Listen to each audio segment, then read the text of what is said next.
ఇప్పుడు మీరు అడుగుతున్నటువంటి పొన్నం ప్రభాకర్ గారి విషయంలో మరి మీరు అడుగుతున్నారు, చాలా బాధాకరం,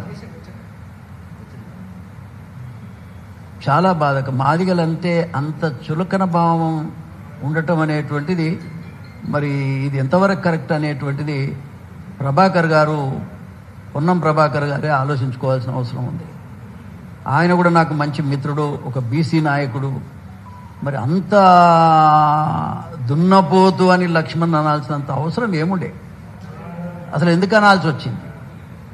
దాని విషయంలో ఇంతవరకు ఆయన వివరణ కూడా ఇచ్చినట్టు లేదు.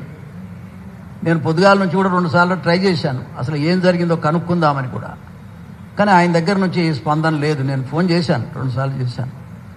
అయితే మా లక్ష్మణ్ గారి దగ్గరికి ఇదే ఇష్యూస్ మీద, ఈ యొక్క అమరవీరులకు సంబంధించి ఈ 4 డిమాండ్స్ మీద కూడా రాత్రి మంత్రి సోషల్ వెల్ఫేర్ మినిస్టర్ కాబట్టి ముఖ్యమంత్రి గారి దృష్టికి డిమాండ్స్ అన్ని తీసుకొచ్చి పరిష్కారం చేయాలని చెప్పడానికని ఆయన దగ్గరికి వెళ్ళాం.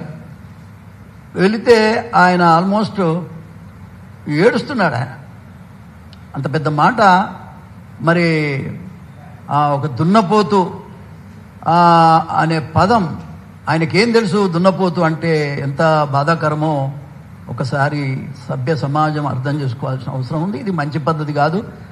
మరి అది ఏం జరిగింది అనేది పొన్నం ప్రభాకర్ గారే చెప్పాలి. ఎందుకంటే నేను అంటున్నది కాదు, ఎవరో అంటున్నది కాదు, అది స్వయంగా లక్ష్మణ్ ఆ వీడియో చూసిన తర్వాత ఆయన పెట్టుకున్న ప్రెస్ కాన్ఫరెన్స్కి వీళ్ళు పోయి, పొన్నం ప్రభాకర్ కానీ అదేవిధంగా వివేక్ వెంకటస్వామి కానీ ఇద్దరు కూడా అక్కడికి వెళ్ళారు, ముందుగా వెళ్ళారంట. ఆయన 3:30కి ప్రెస్ కాన్ఫరెన్స్ పెట్టుకుంటే మరి 3:30కి కాకుండా అంతకు ముందే 3 o'clockకే వచ్చి మరి లక్ష్మణ్ రాలేదు వాడు దున్నపోతూ ఆ పోతూ ఈ పోతూ అని మాట్లాడటం ఎంతవరకు సమంజసం? ఇది సభ్య సమాజం తీవ్రంగా ఖండిస్తుంది, ఖండించాలి కూడా. వ్యక్తిగతంగా మాదిగల తరపున కూడా నేను తీవ్రంగా ఖండిస్తా ఉన్నా. ఆయన అనాలంటే ఎన్నో అనొచ్చు, కానీ నేను ఇంకా కూడా ఆయన విజ్ఞతకు వదిలేస్తూనే ఆయనకు ఒక విషయాన్ని నేను చెప్తా ఉన్నా.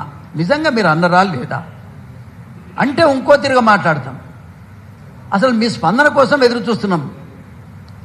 ఒకవేళ అనకపోతే లక్ష్మణ్ గారు అంత ఎందుకు బాధపడతాడు మాతోని? నిన్న 1 గంట సేపు ఈ విషయమే మాట్లాడినారు. ఆయన ఎంతో బాధపడ్డారు. ఈ బాధను కూడా అర్థం చేసుకోకపోతే ఎట్లా? లెక్కలేనితనమా? ఇది మంచి పద్ధతి కాదు. ఇది ఏ రకంగా పొన్నం ప్రభాకర్ గారు కానీ వివేక్ కానీ న్యాయం కాదు, ధర్మం కాదు. మానవత్వం కలిగి ఉండాలి. ఈ వర్గాల వాళ్ళు సఫరర్సు, మీరు కూడా సఫరర్సే. మాదిగోళ్ళు మాత్రమే మరీ హీనంగా చూడాలనేటువంటి స్వభావం మీకెందుకు వచ్చిందో నాకు అర్థం కాదు. ఇది చాలా తప్పు ఆలోచన ఉన్నదట్టుగా నేను గమనిస్తా ఉన్నా. ఇప్పటికైనా మీరు అసలు అక్కడ ఏం జరిగిందనేటువంటిది జనానికి చెప్పుకోవాల్సిన అవసరం ఉంది వాళ్ళకి. అదేవిధంగా లక్ష్మణ్ గారు ఎంత నిబద్ధతతో ఉన్నాడో మీరు ఆలోచించండి. మేము కూడా వాస్తవంగా దీని మీద ప్రెస్ కాన్ఫరెన్స్ పెట్టాలని అనుకున్నాం, కానీ సరే వాళ్ళ నుంచి ఏ రకమైన స్పందన వస్తుందో చూద్దామని కూడా. వాళ్ళు ఏదో పెత్తందారుల కుటుంబాలు అయితే కావు. ఒక ఆయన బీసీ, ఒక ఆయన ఏసీ. మరి దున్నపోత అన్న ఆయనేమో మాదిగా ఆయన, అన్న ఆయనేమో గౌడు, ఆయన ఇంకొక ఆయన మాల. మరి ఇది ఎట్లా? ఏ విధంగా న్యాయం ఇది?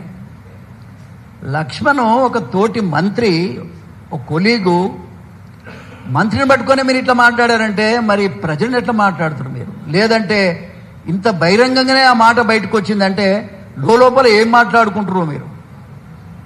ఇది చాలా దురదృష్టకరం. మీరు పెద్ద మనుషులు అయ్యారు, మంచి పోస్టులలో ఉన్నారు, అటు పార్టీకి అన్యాయం జరుగుతుంది, దాంతో ఏ రకంగా పార్టీకి న్యాయం జరుగుతుందండి?